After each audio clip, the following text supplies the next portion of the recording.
안녕하세요. 김주범의 경매고입니다. 위치권 사례 하나 더 보겠습니다. 상업용 건물인 근린 상가에 관한 것입니다. 경매 개시 결정은 2019년 1월 9일 있었습니다. 경매 개시 결정에 대한 등기는 그 다음 날인 2019년 1월 10일 날 등기된 것을 알 수 있습니다. 그렇다면 유치권을 인정받기 위해서는 적어도 2019년 1월 9일 전에 그 유치권 요건을 구비해야 되겠죠. 타인 건물의 소유이어야 하며 정당한 점유 원인으로 점유가 계속되어야 되고, 그 채권은 당의 물건에 대해서 생긴 채권이며 변제기에 있어야 되는 것이죠. 그 현황을 확인해 보면 이렇게 볼링장으로 보이는 것 같습니다. 이 건물 전체에 대해서 유치권 주장을 하고 있는 것이죠.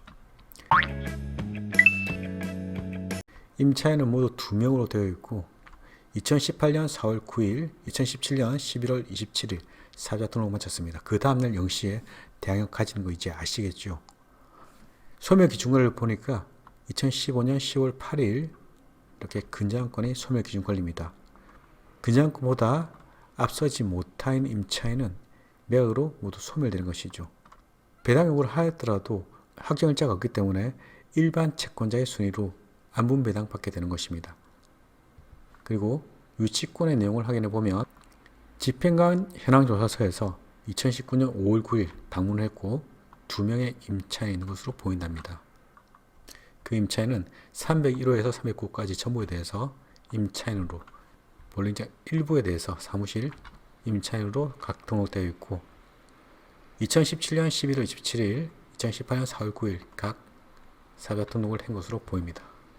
매각 물건 매수서를 확인해 보니 마찬가지로 2015년 10월 8일 근저당권이 최선 순위 권리이고 모두 보다 후순위로 신고되어 있습니다.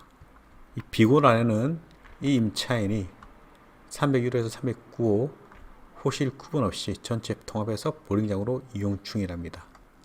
일괄 매각건이고 집합 건물 대장상에 301호에서 309호 전부 301호 합병되었답니다. 그리고 이자, 임차인으로 등록된 이자로부터 공사대금 7억 8,570만 원에 대한 유치권 신고서가 제출되어 있는데 유치권이 부존재한다는 확정 판결이 있다는 것입니다.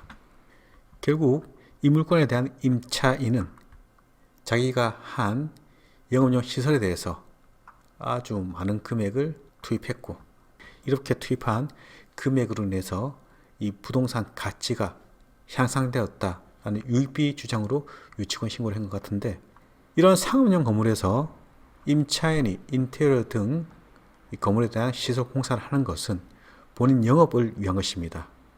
따라서 자신만의 영업을 위한 목적으로 지출된 금액은 유치권 인정 대상, 즉 유익비 대상이 아니란 것입니다.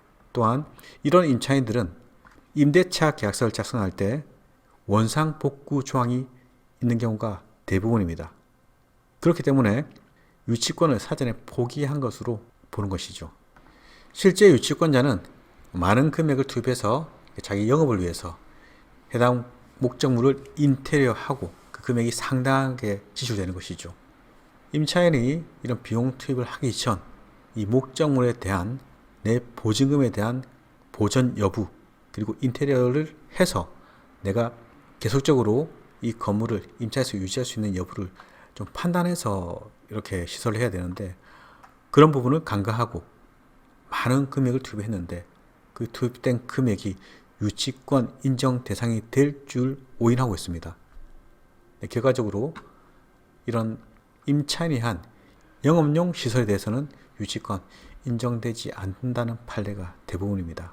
특히나 상가 건물의 임차인은 그 기본적인 계약서 조항 안에 임대차 계약 해지 시 임대차 계약에 대한 해지 요건이 되면 원상 복구한다라는 조항으로 인해서 유치권 포기에 대한 특약이 이미 되어 있는 것이죠. 당사자의 약정으로 유치권 포기의 특약은 얼마든지 가능한 것이니까요. 이렇듯 상업용 건물에 대해서는 일반적으로 유치권 인정되는 경우가 많이 보이지 않는 것입니다. 유치권자는 많은 금액을 투입했습니다. 따라서 이 명도에 적극적으로 대응할 것입니다. 그리고 이런 물건은 될 수 있으면 낙찰을 받더라도 임차인과 협의를 잘해서 기존 임차인이 이 건물을 유지할 수 있도록 하는 게 낫지 않을까라는 생각도 하면서 이번 시간 상업용 건물의 임차인의 유치권에 대한 내용으로 마치도록 하겠습니다.